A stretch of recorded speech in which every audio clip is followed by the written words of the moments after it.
and get the phone. And at that time, when I came back out, after they had me on hold for the ambulance, when I came back out, she was walking away again. And that was the second time she walked away? Yes. No, that was the third time, because the first time she walked up to Warren. The second time she walked across the street, and then this time she was walking away. Each time was she walking the same disoriented way? Yeah, I didn't see her actually physically walk away when I was on the phone on the ambulance. So at that point, I didn't see her walk away anymore. But when she came walking from the church, she seems to be walking regular. The first time was when I was inside the house.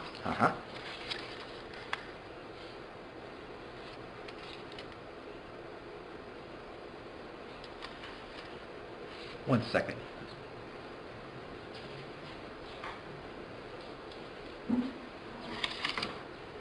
Thank you very much. I have no questions. Other questions?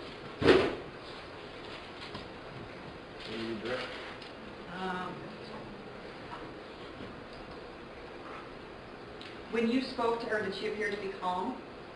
Yes. A little scared, maybe. And like I said, just confused.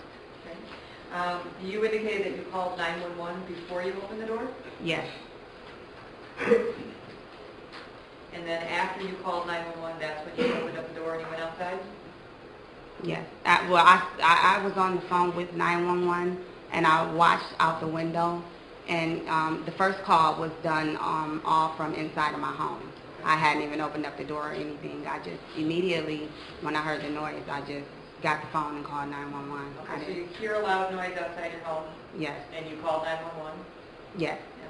And then you put your shoes on and you go outside? Yes. And at that point is when you see this person come back? Yes. Okay. And at the time, you did not know who this person was, is that right? Have you since learned who this person was? Yes. Okay. Have you seen news media coverage of this case? Yes. And is that how you know who this person was? Yes. And are you sure that the person that you had contact with that night was Renisha McBride? Yes. Based on what? Based on the photographs, and that's basically it. Okay, and that's the person that you had the contact with? Yes, and when the detectives came to verify, the detective came and told me that in fact was Renisha McBride that was in the accident. Okay. Thank you. I have nothing further.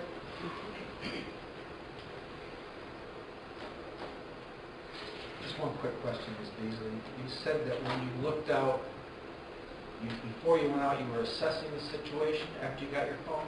Yes. Okay. And what were you trying to determine? Just what had happened, who was involved, how many people was involved, and things like that. Because I just didn't want to open up the door just immediately and just go right outside without.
Just right up there. Right.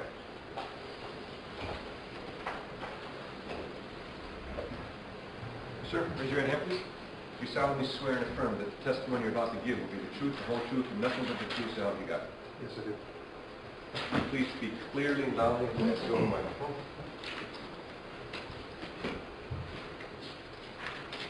May I proceed? Yes. Thank you. Good afternoon. Could you tell us your name, please?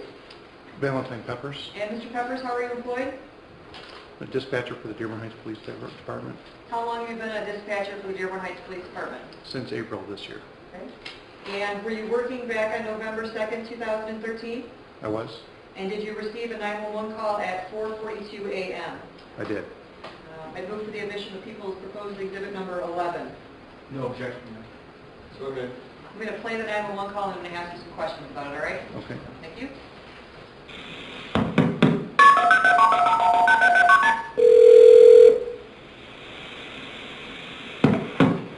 Dearborn Heights Emergency. Yes. I just shot somebody on my front porch with a shotgun, banging on my door. What's your address? My name, address 16812 West Outer Drive. Okay, what city are you in? Thank you. What city are you in?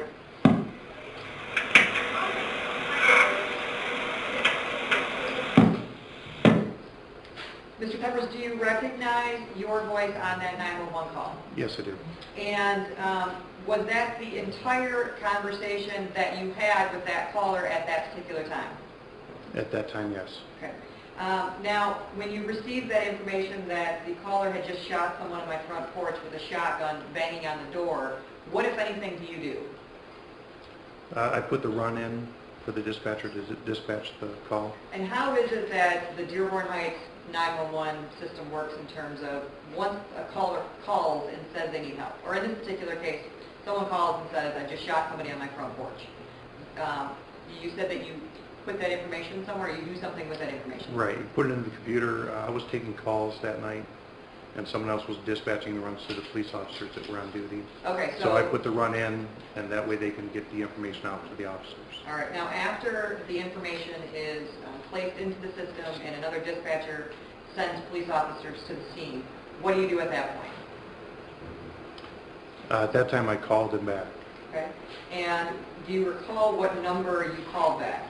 No, I don't. Okay, would there be a record of that somewhere? That I don't know.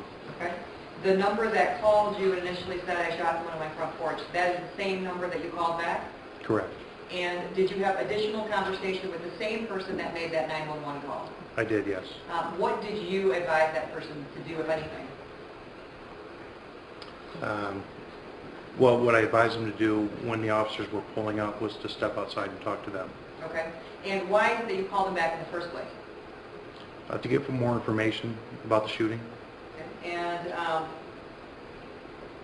you indicated that you told this person to step outside and to speak with the officers. Correct. And why did you do that? The officers were pulling up to the scene outside, and he was going to need to talk to them. What happened? And could you hear the officers pulling up to the scene while you're on the phone speaking with that person? No, I How couldn't. did you know that the officers were pulling up? They were calling out over the radio. Police officers, do they carry a radio in their vehicles or on their person? They do? And are you able to monitor that conversation or things that are being said by the police officers? Over the radio, yes. Okay. And were you able to monitor in this particular case the officers as they were arriving on the scene? Yes. And that's how you knew that the officers were there to tell this person to come out and speak with the officers? Yes.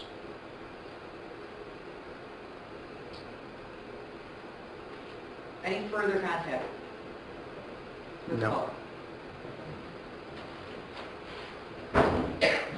Thank you. I have nothing further. Thank you, Your Honor.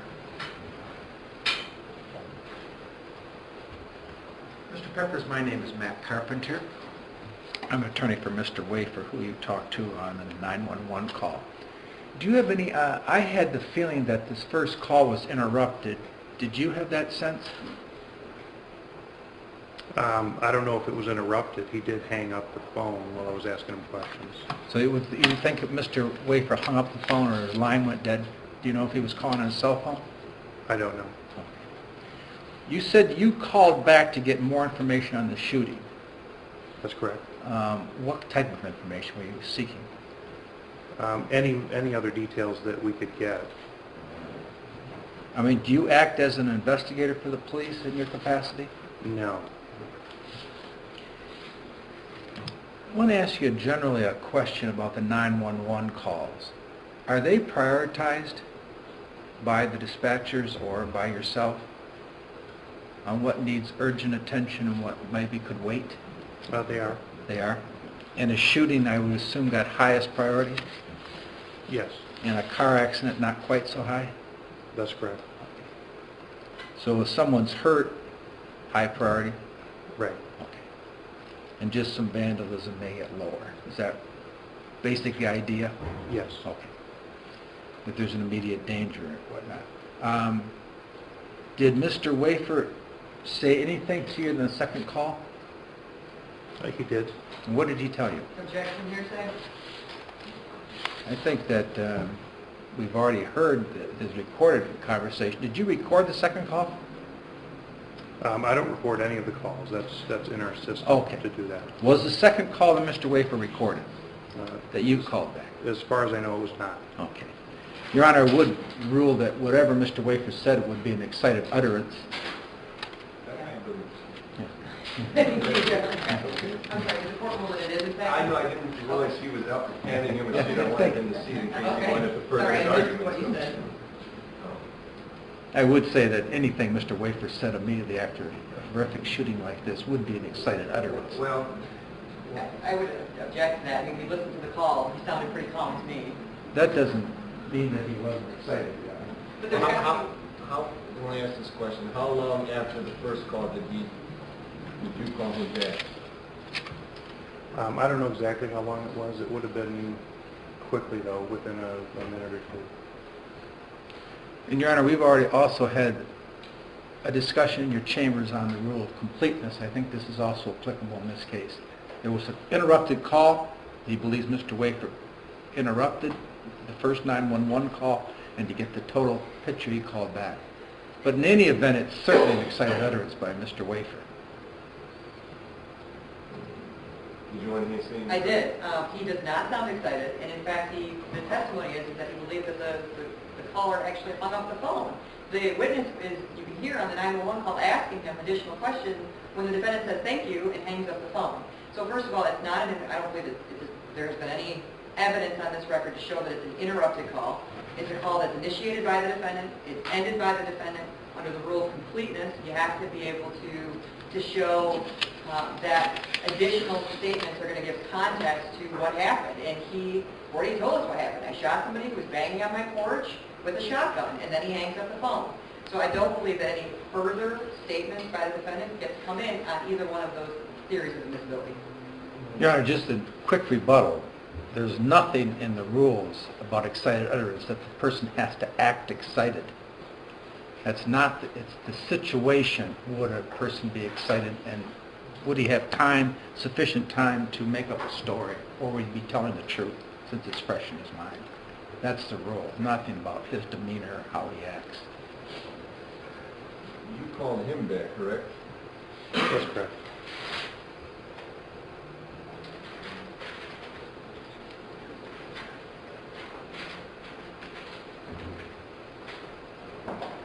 I don't believe that there's been any foundation to show through this witness that the defendant was in fact excited. He makes a statement that says, I just shot somebody, but this witness doesn't have any independent information in terms of that. As far as he knows, it could be a crank caller. So there's no proper foundation laid for this witness to be able to say an excited utterance. Well, I don't think he can. I mean, let me hear that 911. Can you hear that again? Yep.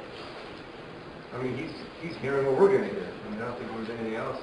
Let me hear it.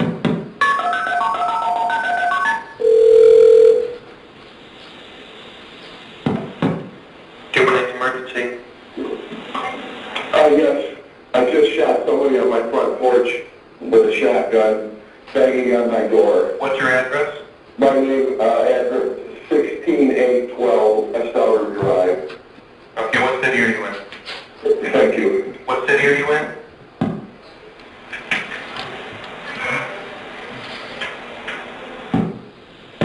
That certainly doesn't sound like a normal voice, Your Honor. That's a very quivery, very shaky voice. Quivering, shaking. Heck, sometimes I sound quivering. I understand, Your Honor, As well. but this is just a most terrific, traumatic event in his life. I don't know how he could not be excited. I don't see it. I mean, he said thank you, he was sort of polite in the demeanor. I'm not gonna. May I ask Mr. Peppers what questions he asked without getting the responses? I just want to know how far this inquiry went. That's never been. What questions did you ask Mr. Wafer? I don't remember exactly what I asked him, Nothing at all? so no. Comes to mind? No. Okay.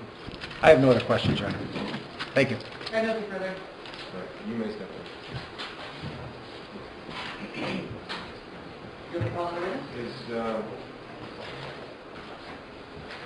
yeah, anybody new?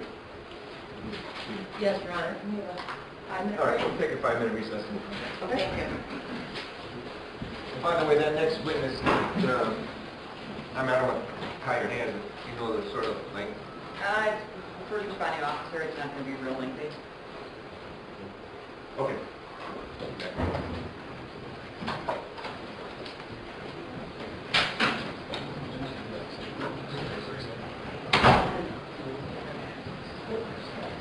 Mommy's here, why is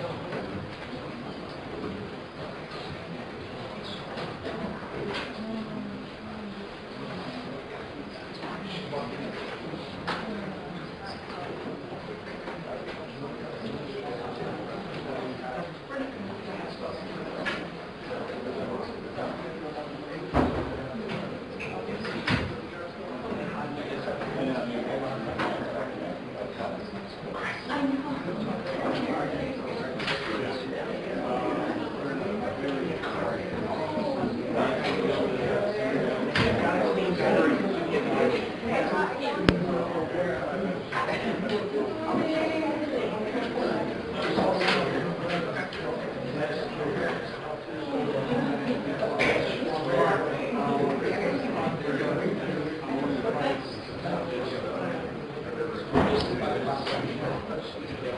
you.